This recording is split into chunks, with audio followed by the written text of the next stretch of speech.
Bismillah. Assalamualaikum warahmatullahi wabarakatuh. A'udzu billahi minasy syaithanir rajim. Bismillahirrahmanirrahim. Alhamdulillah. Nahmaduhu wa nasta'inuhu wa nastaghfiruh.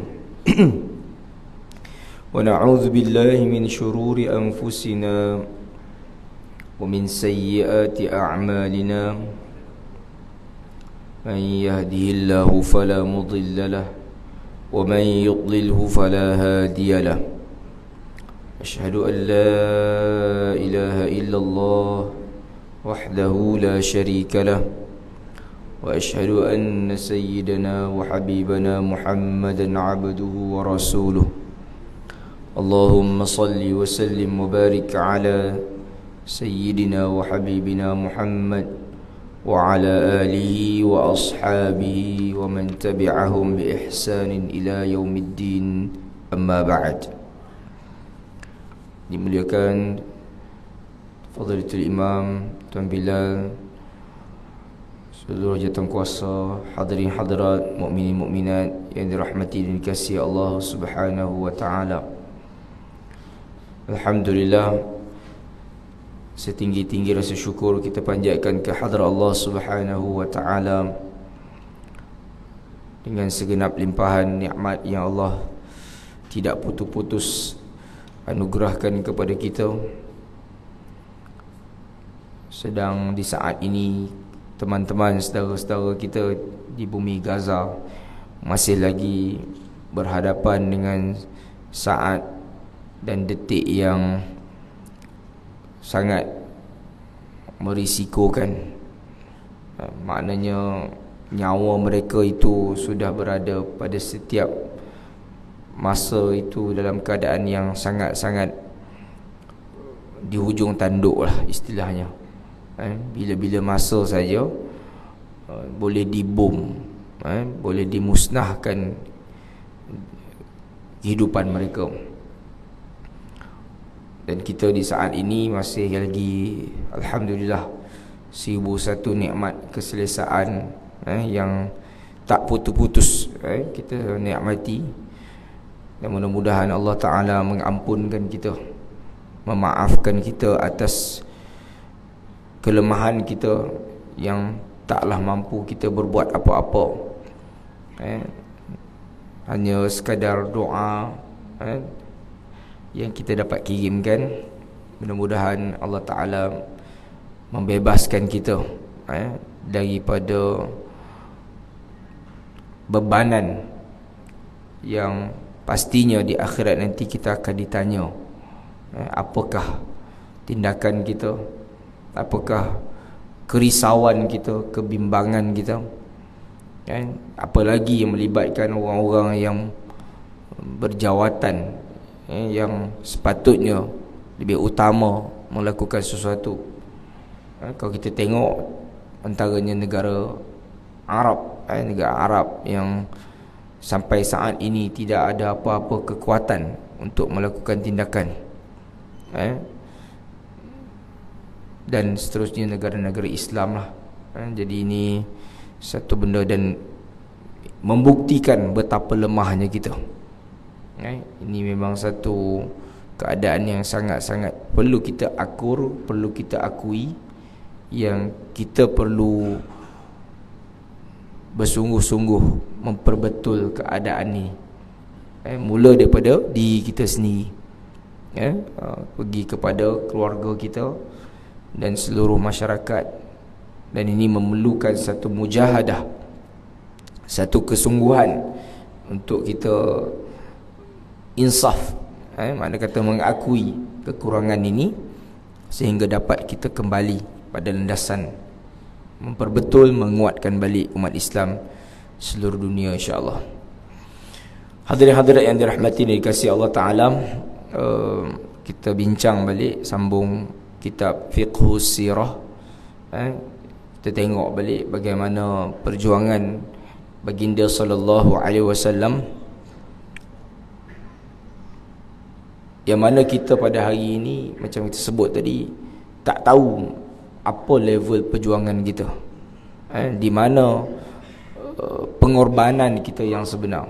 Ada bukan tak ada, tapi kalau nak dibandingkan dengan apa yang dilalui oleh para anbiya alaihimussalatu wassalam, dan juga di kalangan salafun salih, dan hari ini macam kita sebut tadi, Palestin, pengorbanan, perjuangan yang tidak berbelah bagi, yang tak dapatlah dibayar kepada mereka, kerana mereka membayar perjuangan mereka itu dengan titisan darah.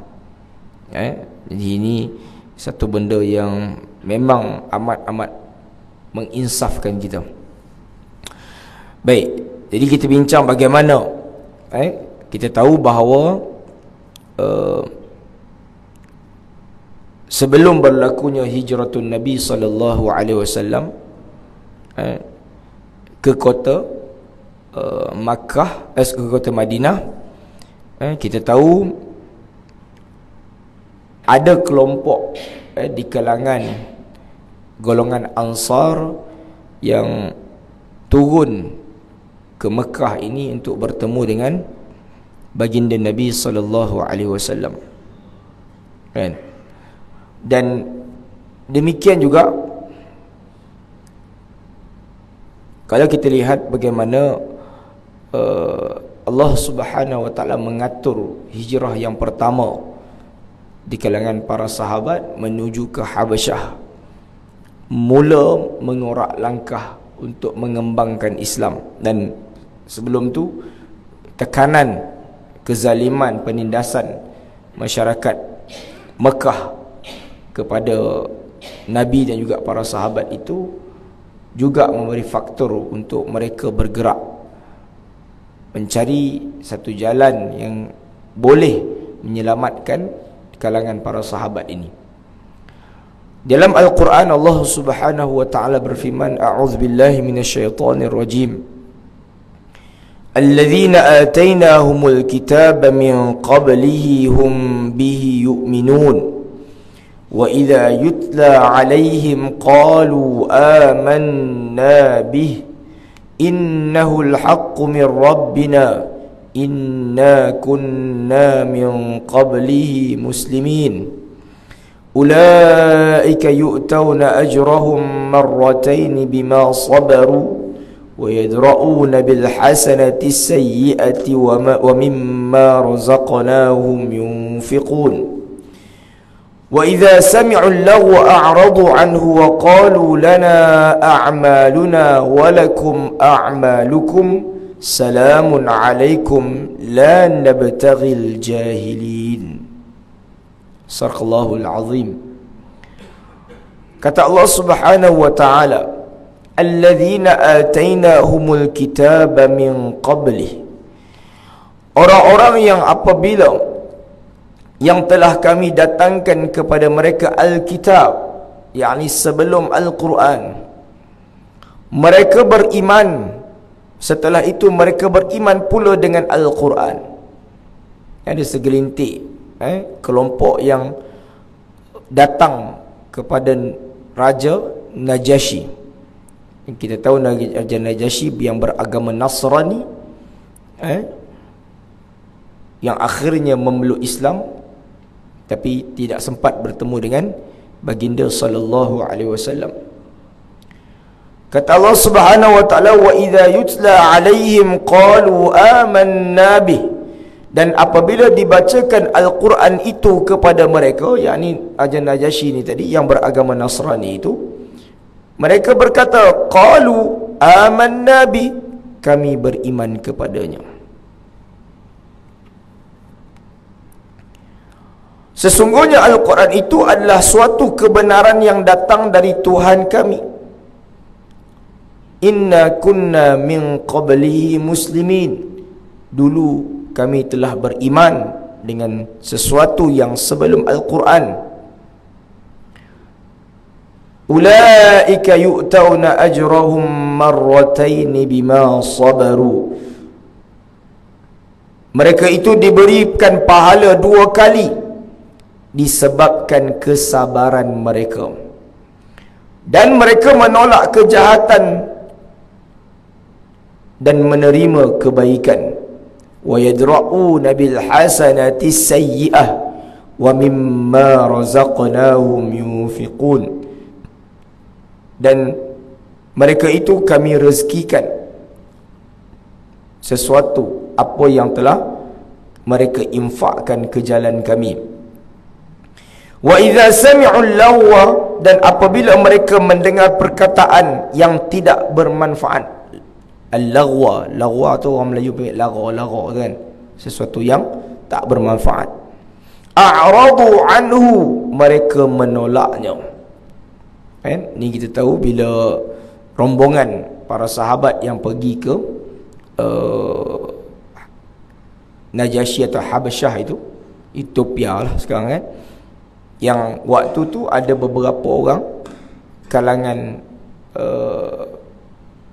dipanggil apa, Quraisy yang turut sampai kepada negara Raja Najasyi, yang cuba untuk memutarbelitkan apa yang dilakukan oleh baginda sallallahu alaihi wasallam, sehingga ditolak oleh Raja Najasyi. Betul, a'radu anhu, kan?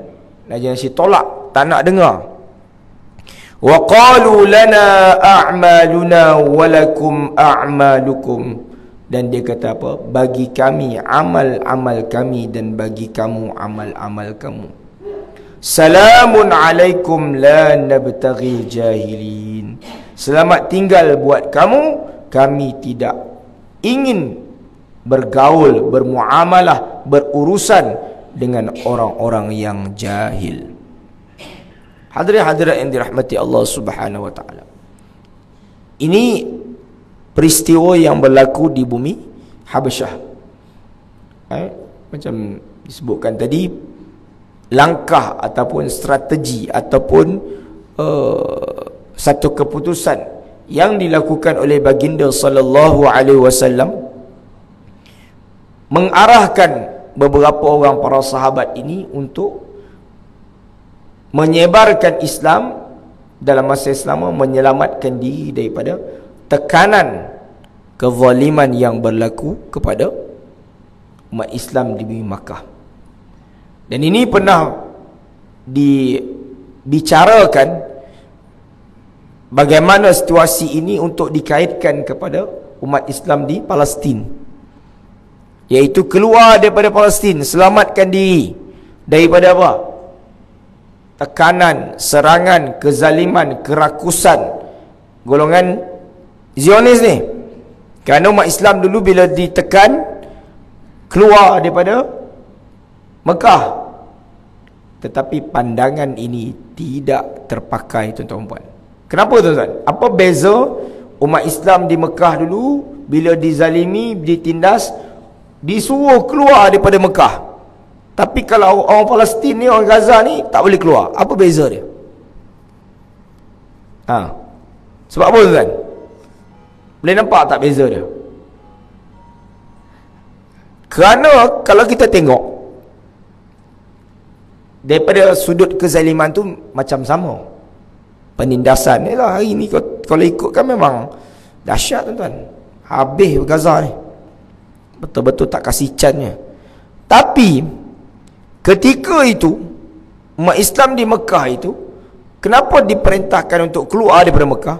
Kerana waktu itu Mekah bukan milik orang Islam. Mekah, walaupun Nabi lahir di Mekah, tapi belum lagi menjadi milik Muslim atau menjadi milik orang Islam. Ketika itu Mekah adalah milik siapa? Musyrikin lah. Sebab nanti Islam miliki setelah berlakunya dipanggil apa? Peristiwa Fathu Makkah. Waktu perpindahan, hatta hijrah Nabi dan para sahabat ke Madinah, pun masih lagi Mekah itu belum milik orang Islam. Sebab itu bukan setakat mereka kena pergi, mereka terpaksa pergi. Allah sendiri yang memerintahkan umat Islam keluar daripada bumi Mekah. Wa may yuhajir fi sabilillah yajid fil ardi mura'atan. Kan? Siapa yang berhijrah yang mencari satu tempat, dia akan mendapati peluang ataupun satu kesempatan. Allah suruh keluar daripada Mekah. Dan itu berbeza dengan situasi penduduk Palestin, yang mana umat Islam di Palestin itu memang tanah itu milik mereka, bumi Palestin itu milik mereka. Sebab itu kalau ada ura-ura bunyi-bunyi yang menyatakan, oh Palestin keluar, selamatkan nyawa, selamatkan diri, selamatkan keluarga, tak boleh tuan-tuan. Bukan kita happy mereka diserang, tak. Tapi mereka sendiri pun tak nak keluar. Illa melainkan sebahagian kecil yang ada peluang untuk selamatkan diri, terutama yang cedera. Kan? Yang cedera, budak-budak kecil, tu tak apalah. Tapi untuk mereka yang memang, ya secara konsepnya memang tak berupaya lah dengan teknologi yang dimiliki oleh Israel, kerana yalah teknologi dia pun daripada US kan. Tapi Masya Allah, secanggih itu kehebatan Israel pun setakat ini masih belum lagi dapat menumpaskan Mujahidin Al-Qassam. Itu memang nasrun minallah, pertolongan daripada Allah kan. Itu imam kita baca, idza jaa nasrullahi wal fath, kan. Jarang juga imam subuh baca surah Al-Fath, pendek benar kan. Tapi tak apalah kan. Tapi nak cerita je, orang Palestin ni, terutama Hamas apa semua ni, dua saja, imma nasrun minallah wa imma syahid. Dua je. Sama ada kemenangan daripada Allah menumpaskan Israel ni atau Zionis, ataupun syahid. Tak ada yang ketiga. Oh, tak adalah nak apa keluar daripada Gaza, tak ada. Kalaupun gencatan senjata, consider itu adalah satu kemenangan. Sebab apa? Sebab Israel yang sekarang ni berusaha untuk memusnahkan Hamas ataupun penduduk Palestin. Tiba-tiba kalau gencatan senjata berlaku betul-betul secara berterusan, maknanya masih lagi ada orang Islam di Palestin tu, secara psikologinya Israel tidak menang. Maknanya kalau tak menang apa? Kalah. Walaupun kronologi yang awal itu memang Hamas mulakan, tapi kalau awal lagi kita tengok kronologi, Israel yang merampas tanah milik Palestin. Jadi kalau ada apa sahaja serangan yang dipersetujui ataupun dia kata endorse, yang diluluskan atau diarahkan untuk dihentikan ni, yakni gencatan senjata, itu secara psikologinya membuktikan Israel kalah. Itu sampai sekarang tak nak. Berhenti kejap itu 3-4 hari, sambung balik. Kalau boleh, memang dia nak tawan Gaza tu. Ini memang satu yang amat-amat memeritkan yang sedang dilalui oleh sahabat-sahabat kita, teman-teman kita, saudara-saudara kita di bumi Gaza. Muslimin muslimat yang dirahmati dan kasih Allah Subhanahu wa taala. Sebab itu bila kita tengok sirah Nabi SAW ini, mengajar kita, mendidik kita, menjadikan kita ingin menyelami bagaimana permulaan Islam bertapak. Dan hari ini umat Islam ada 2 bilion tuan-tuan, kurang lebih. Tapi ketika Palestin dihujani dengan bom, dihujani dengan peluru, dihujani dengan pelbagai bentuk senjata, tapi 2 bilion kita ini seolah-olah tidak dapat melakukan apa-apa tuan-tuan. Memang tak tahu tuan-tuan.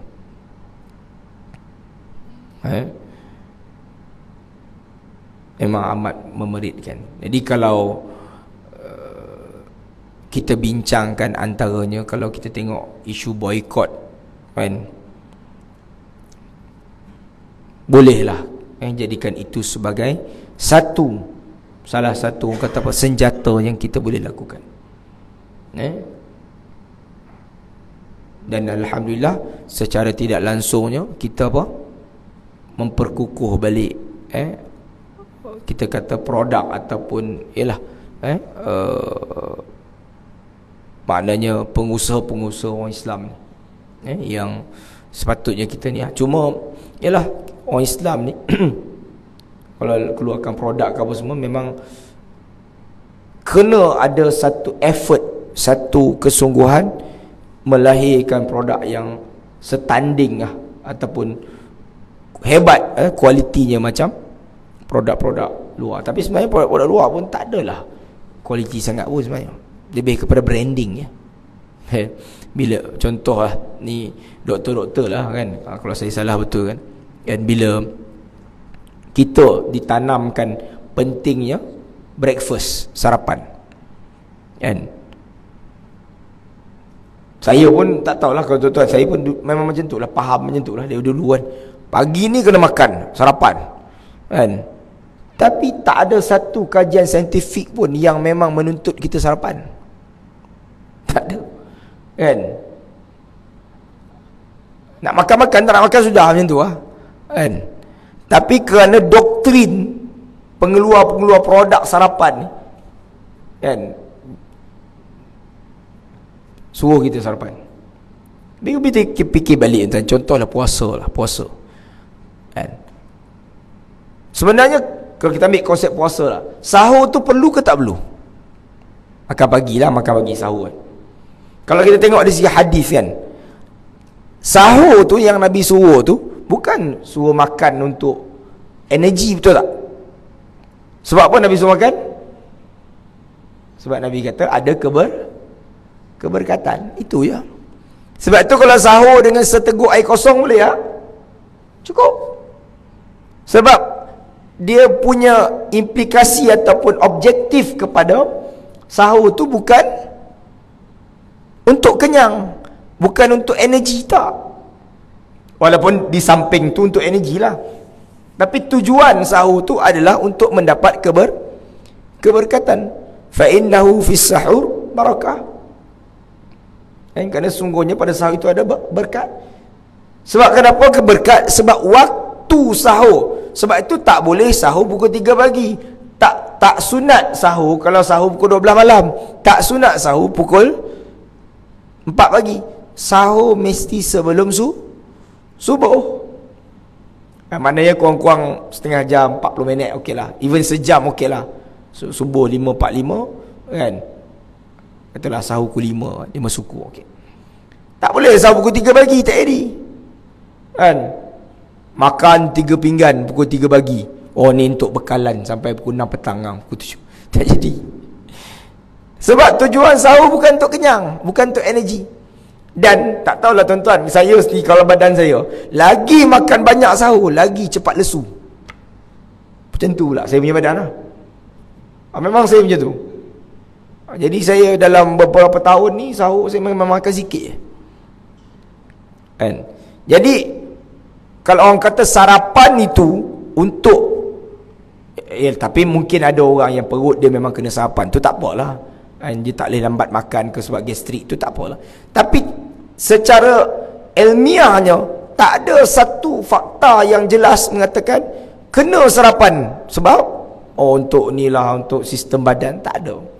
Dan hari ni berapa banyak doktor-doktor bercakap kalau boleh tak payah sarapan. Saya tengok dahsyat knowledge ni kan, bagus jugalah kan. Sebab rupanya badan kita ni kalau lama tak makan, start daripada 6 petang sampai 10 pagi tak makan, pembakaran dari segi segala bentuk lah, kimia badan apa semua ni memang membantu. Maknanya benda-benda yang merosak, sel-sel yang merosakkan badan kita ni akan musnah kalau kita lama bertahan tak makan. Itu kan ilmu kan, bagus juga lah. Tapi Masya Allah kalau tidak, pagi-pagi wajib sarapan ni pagi ni apa? Semak wajib lah kan? Balun lah kan, tak kisahlah. Tapi nak ceritanya, Selama ni kita fikir macam tu. Tak tahulah, saya sendiri pun duk ingat, oh kalau tak sarapan ni nanti masalah lah perut. Tak ada. Tapi kerana tadi itulah kan, saya nak kait tadi tu, yang pengeluar produk sarapan pagi ni banyaknya produk-produk yang ni lah, Eropah lah, Barat apa semua ni kan. Coco Crunch lah, apa budak-budak macam tu kan. Kita ada kecil aja benda tu kan, Anista lah apa benda kan. Jadi yang nak sebutnya tadi cerita boykot tu, tapi kan tapi itulah kisahnya, bila kita ni input ni kadang-kadang tidak ada satu kata sumber yang, kalau di segi, kalau kita ambil ilmu agama yang sahih lah, main dengar je kan. Tapi betul tuan-tuan, ni apa, PM kata apa, kurangkan gula kan. Memang betul pun, bukan cerita main-main. Kita memang antara masyarakat yang bermasalah kat dunia ni, memang kuat sungguh makan gula kan. Dan gula memang merosakkan badan. Tu je nak ceritanya kan. Saya ingat memang orang yang kesihatan dia bagus ni sebab kurang lah dia pengambilan gula. Bukan tak ambil, kurang. Sebab kalau dalam makanan ni, terutama air kan, kita apa tertarik memang kau-kaunya gula kan. Dia masalah impact dia tu kepada, terutama sekali darah kita, betul, dia bawa pada jantung semua. Tapi memang gula ni perosak. Dan kita pula semua makanan ada gula kan. Mula daripada nasi dengan lauk gitu, sambal letak gula, masak gulai letak gula kan. Macam mana air tak usah cerita lah kan. Jadi banyak sangat sumber gula ni yang merosakkan sel-sel badan kita. Sebab tu kekuatan kita ni, badan kita ni tak tahan lama.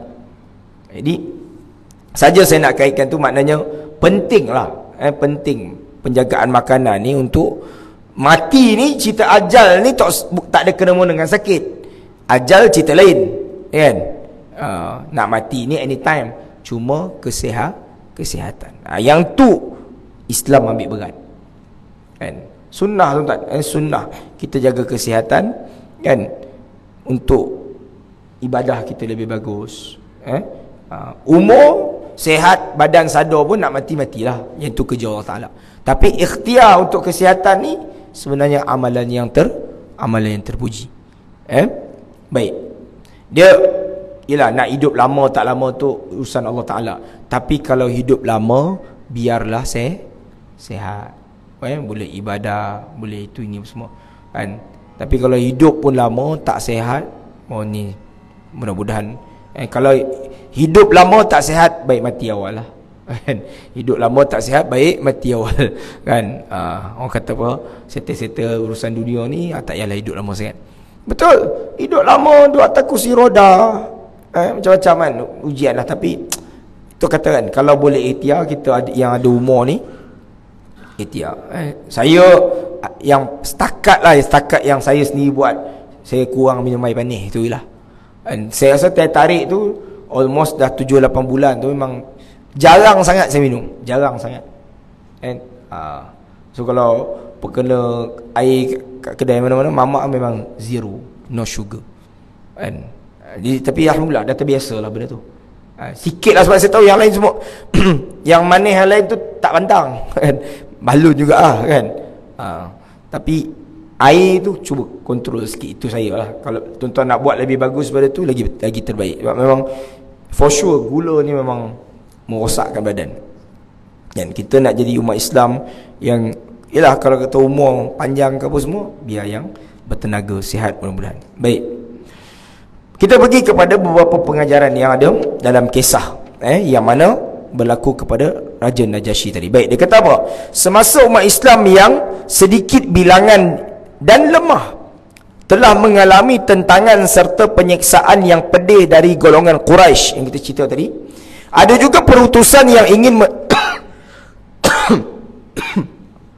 perutusan yang ingin menemui Rasulullah SAW untuk mempelajari Islam dengan lebih dekat. Ayat ni yang kita cerita bagaimana golongan Ansar yang turun ke Mekah. Umat Islam yang pergi ke Habasyah tu satu hal, tapi ada pula penduduk Madinah yang turun ke Mekah. Sebelum Nabi pergi ke Madinah, kita tahu dah ada beberapa golongan Ansar yang dah belajar Islam. Yang mana mereka tu sebelum Nabi pergi, dia orang datang ke Mekah. Segalanya ini memberi erti kepada kita bahawa walaupun para pendakwah umumnya mengalami kepahitan perjuangan dalam dakwah, namun demikian bukanlah bererti mengalami kekalahan secara keseluruhan. Dan tidak seharusnya berputus asa dan lemah semangat. Malah perumpamaan seumpama ini harus dirempuh, makna kata dilalui oleh para pejuang Islam. Sebab itu yang kita sebut tadi, walaupun umat Islam di Palestin, di Gaza, dibunuh, diganyang dan sebagainya, mereka tahu dan kita pun tahu mereka sedang menikmati satu, apa dipanggil, hadiah, satu nikmat yang mana mereka bakal menghabiskan hidup mereka dengan satu detik yang dipanggil sebagai kematian sebagai syuhada. Yang kita pun tak tahu mati kita macam mana. Mereka mati mempertahankan nyawa, mati mempertahankan akidah, mati mempertahankan tanah air, mati mempertahankan kediaman, rumah, harta dan sebagainya. Itu semua kematian sebagai syuhada. Yang mana mereka ini dijanjikan apa dia? Syurga Allah Subhanahu wa taala. Kita mati di katil hospital, kan? Na'udzubillah lah. Kalau mati teruk-teruk, mati normal-normal tu, kan? Kalau mati yang lebih baik, mati dalam beribadah, itu lebih indah. Tapi maknanya kita taklah mati macam mereka. Ada orang mati dekat hospital swasta, kan? Maknanya mati pun selesa. Mati pun selesa kalau, kan? Tapi ini bayaran, nilai sebuah kematian yang orang kata apa, diseksa, dizalimi, tetapi dihadiahkan oleh Allah Subhanahu wa taala jalan menuju syurga yang tidak ada hisab, tidak ada mizan, tidak melalui detik-detik ngeri di padang mahsyar. Sebab tu bila kita tengok orang Palestin tu kan, memang maki Israel, Zionis ni tak tahu kata. Tapi bila kita fikir balik, di sebalik itu kita kadang-kadang memujuklah hati kita. Cuma taklah menjadikan itu sebagai kita surrender, kan? Nak kenalah, kita buatlah apa yang patut, infak, apa doa semua ni, kan? Kecam ke apa semua, tapi kita tahu hadiah yang umat Islam Palestin dapat, ya apa dia? Syurga Allah yang tidak berbelah bagi. Apalagi anak-anak kecil yang langsung suci dari dosa, tentulah mereka ini bukan sekadar sebagai syahid, tapi mereka sebagai apa panggil, aset ataupun talian hayat untuk seluruh ibu ayah mereka itu juga bakal ditarik ke dalam syurga Allah Ta'ala. Oh, ini memang dahsyat, kan? Sebab itu mati syahid ni wajib menjadi cita-cita kita, tuan-tuan, wajib. Nabi kata apa? Siapa yang tidak ada cita-cita untuk mati di jalan Allah, matinya itu sebagai mitatan jahiliyah, mati orang jahil.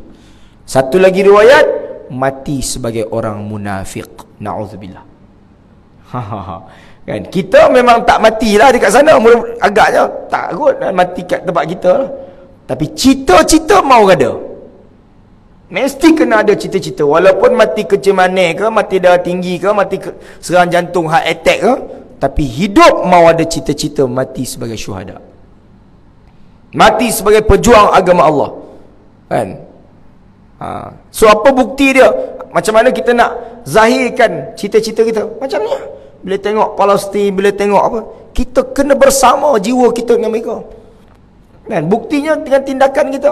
Dan siapa? Boikotnya, doanya, kan? Infaknya, itulah tandanya. Apa lagi, kan? Kadar yang kita mampu lah, yang tak mampu tu tak upayalah, tapi kena ada, kan? Jadi kalau tak ada cita-cita, tapi tak ada apa-apa kita buat. Sebab akhirat nanti Allah tanya apa buktinya. Macam kita lah kan, declare kita ni sayang Rasulullah, cinta, rindu Rasulullah, kena buktikan. Apa bukti kita rindu Rasulullah? Selawat, ikut sunnah kan. Sebab itu dalam Quran, kalau tuan-tuan baca, apabila Allah sebut allazina amanu, ya ayyuhallazina amanu, contoh kan, innallazina amanu, orang beriman, dia tak boleh beriman je, dia mesti datang lepas tu apa? Lepas tu apa? Wa amilus salihat. Maksudnya apa? I'tiqad semata-mata declare kita orang beriman tak memadai, melainkan mesti disertai dengan bukti apa dia? Amal soleh. Betul tak? Kalau aku beriman, betul. Dan bila kita tengok contoh budak siapa-siapalah, anak-anak muda, kalau survey, saya Muslim, saya orang beriman, tapi hidup kamu macam mana? Kan, tak solatnya kan, langsung tak ada border beza antara orang mukmin dengan orang kafir, na'udzubillah. So iman yang macam mana? Cuma kita taklah disuruh untuk pergi kata kat dia kau ni kafir, tak. Cuma indikator kehidupan itu seolah-olah tidak ada beza antara orang kafir dan orang Islam. Sedangkan Al-Quran gariskan itu. Bila kamu declare kamu orang beriman, zahirkan keimanan itu dengan apa? Amal soleh. Kalau beriman tidak ada amal soleh, ini bermasalah imannya. Cuma itu urusan Allah Ta'ala lah. Tapi kita yang memahami ini sedar, iman tanpa amal itu, imannya itu rapuh, imannya itu cacat, imannya itu kontang. Maka demikian, bila diletakkan syarat umat Islam perlu bercita-cita mati sebagai seorang syuhada, mati sebagai pejuang fi sabilillah, dan kita tidak melalui seperti apa yang dilalui orang Palestin, dan kita memang tak disuruh bercita-cita untuk berperang kan, tapi setidak-tidaknya zahirkan bukti perjuangan kita. Apa yang kita zahirkan. Sebab itu Allah menyebut banyak ayat Al-Quran tentang orang yang menginfakkan harta ke jalan Allah. Kerana Allah Maha tahu akan ada situasi hambanya yang tidak melalui peperangan atau perjuangan, maksudnya di segi pertumpahan darah untuk mempertahankan agama Allah macam kita sendiri, tapi Allah sediakan satu platform jihad fi sabilillah dengan harta. Kan, yang kita semua ada rezeki masing-masing dan kita infakkan pada kadar yang sesuai. Kan, gaji banyak ni kita infak, income banyak ni. Kan, taklah semuanya. Kalau kita ada live kita, cuma ada buktinya. Kan, itu yang kita kena faham. Kan, sebab itu hari-hari tuan-tuan kena infak ke orang Palestin hari-hari. Tak sikit banyak ke tak banyak sikit. Memang kena keluarkan. Buktikan. Kan, kalau kita makan banyak, maksudnya makan ialah agak selesa, mungkin kita kurangkan sikit. Kan, bukanlah tak makan langsung, tapi maknanya letakkan rasa kita ni dengan kawan-kawan kita di Palestin. Kan, itu bukti dia. Baik.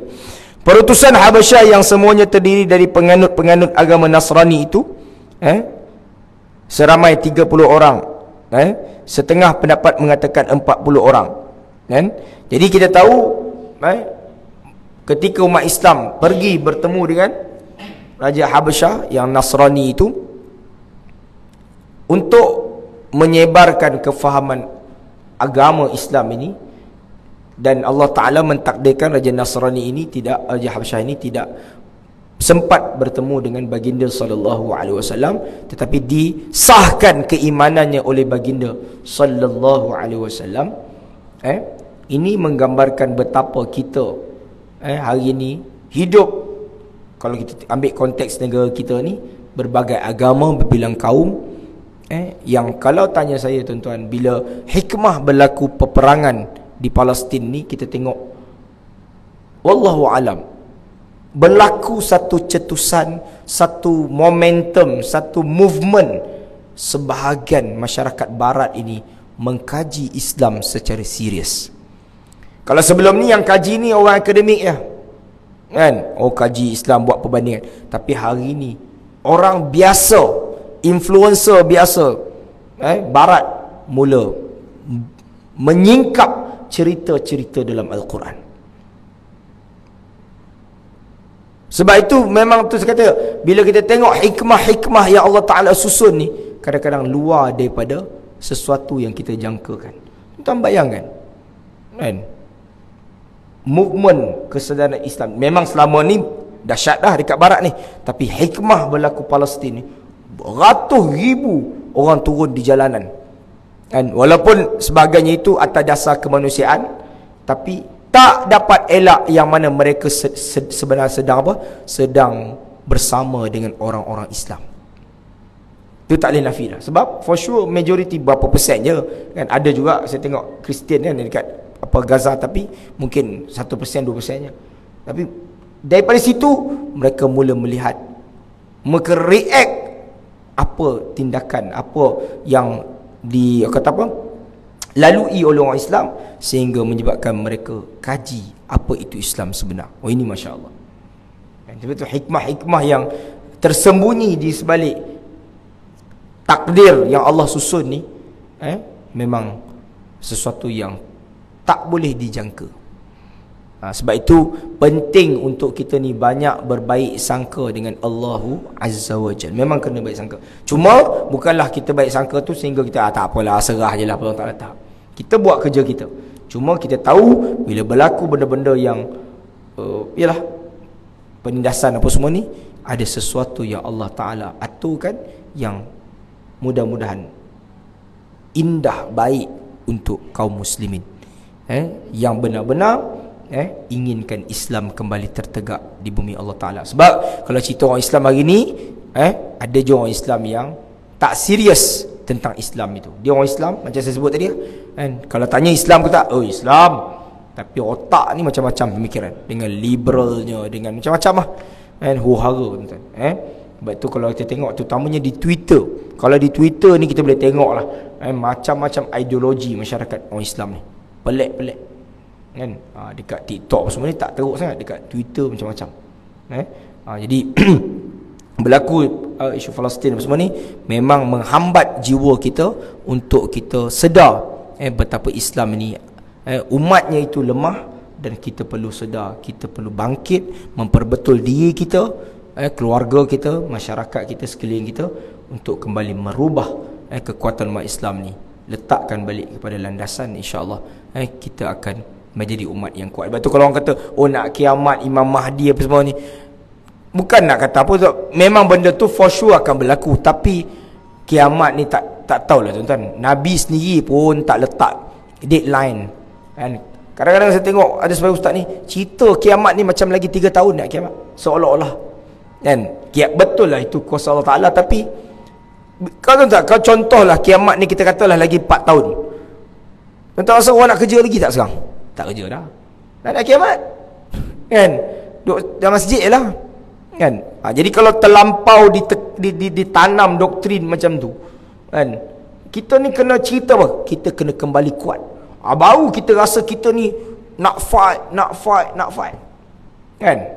Ini kalau cerita, oh ni kita dah akhir zaman, Imam Mahdi nak turun, Nabi Isa, Dajjal, macam lagi 3-4 bulan je, macam tu tak payah dah, lepas ni kita kan, betapa je lah. Jadi macam tu nanti. Jadi kita kena fikir perjuangan Islam ni jauh lagi. Kita kena fight, kuatkan balik umat Islam, ekonomi umat Islam kena kukuhkan balik, tawan balik, kan, segala bentuk yang barat kuasai hari ni. Kita kena bawa minda umat Islam untuk kuasai dunia balik. Masa tu baru kita boleh tawan Palestin, kukuhkan balik kesatuan umat Islam. Lepas tu nanti barulah pertolongan-pertolongan yang lain tu turun, kan. Sebab Imam Mahdi apa semua ni nak turun, tuan-tuan, syarat utama dia apa? Apa syarat utama, tuan-tuan? Umat Islam wajib bersatu. Itu dulu, tuan-tuan. Sekarang ni bersatu tak? Parti bersatu memang ada, tu saya tahu. Tapi umat Islam tak bersatu, tuan-tuan, kan. Tu Sebab tu kerja kita banyak lagi sebelum Allah nak hantar pertolongan-pertolongan tu. Kan? Jadi kita sendiri kena tolong diri kita, kena kuatkan balik umat Islam ni. Kan? Sebab tu tak boleh kan bergaduh isu politik melampau-lampau, maki sana apa. Kan? Cukuplah politik ni musim pilihan raya. Cukup. Pilihan raya umum, pilihan raya kecil, cukup. Itu je. Kan? Kempen lah 2 minggu, maki-maki, lepas tu dah cukup. Kan? Ini sampai sekarang tak habis lagi ni. Tak habis lagi. La ilaha illallah, cukup lah. Kan? Tak puas hati tu bagilah apa, nak kritik, okey kritik, kan, tak ada masalah. Tapi ikut kadarnya. Nanti sampai masa perubahan kerajaan tukar, lantik itu okey. Ini tak sudah maki tak betul. Sampai bila? Dan kita kena fokus. Sebab kita kena terimalah faktanya kita memang negara yang kena ada pihak yang kita tak suka yang memerintah. Kalau kita parti yang tak suka dia, kena terima. Suatu hari parti kita pula menang. Macam itulah. Dan itulah dia punya nature negara kita. Semua negara gitu. Mereka negara monarki lah kan. Negara kerajaan sistem raja. Dan kita sistem demokrasi terima lah. Kan hari ni tahun ni parti kita, nanti tak kata. Sebab tu ini orang-orang macam seolah tak menerima takdir pula. Ini masalah. Tak kisahlah apalah dia ni merintah teruk ustaz. Daripada dulu mana ada orang yang setuju dengan satu Perdana Menteri? Tak ada. Daripada dulu siapa merintah tuan-tuan? Ada orang setuju dengan dia semua? Tak dapat lah. Mesti ada orang yang setuju, ada orang tak setuju. Normal. Kita terima, tak puas hati nanti. Melainkan memang apa dia punya, orang kata apa, yalah dia punya statement atau keputusan-keputusan yang memang terang-terang bercanggah dengan syarak, menggugat perlembagaan, itu jangan kata tuan-tuan satu Malaysia akan merontak kan. Ini setakat orang kata apa, berapa benda yang kita tak setuju tu normal lah tu kan. Itu cukup. Now kita fokus kembali balik umat Islam ni kan. Ada musim-musim dia untuk kita berbeza, tapi satu masa kita bersatu kan, kita betulkan balik diri kita dan fokus pada kekuatan negara umat Islam ni, insya-Allah. Jadi sekadar itu dulu untuk pagi ni. أقول قولي هذا وأستغفر الله العظيم لي ولكم. بسم الله الرحمن الرحيم. الحمد لله رب العالمين، وصلى الله على سيدنا وحبيبنا محمد وعلى آله وصحبه أجمعين. اللهم اغفر لنا ذنوبنا ولوالدينا وارحمهم كما ربونا صغارا، ولجميع المسلمين والمسلمات برحمتك يا أرحم الراحمين.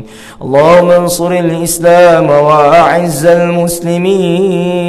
اللهم انصر الإسلام وأعز المسلمين. اللهم انصر إخواننا المسلمين في فلسطين.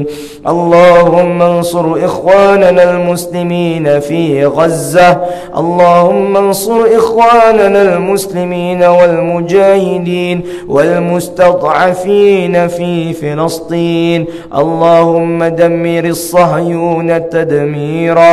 اللهم دمر الصهيونة تدميرا. اللهم اهزمهم وانصرنا عليهم. ربنا آتنا في الدنيا حسنة وفي الآخرة حسنة وقنا عذاب النار. وصلى الله على سيدنا محمد وعلى آله وصحبه وسلم، والحمد لله رب العالمين. تقبل الله منا ومنكم. السلام عليكم ورحمة الله وبركاته. الله أكبر.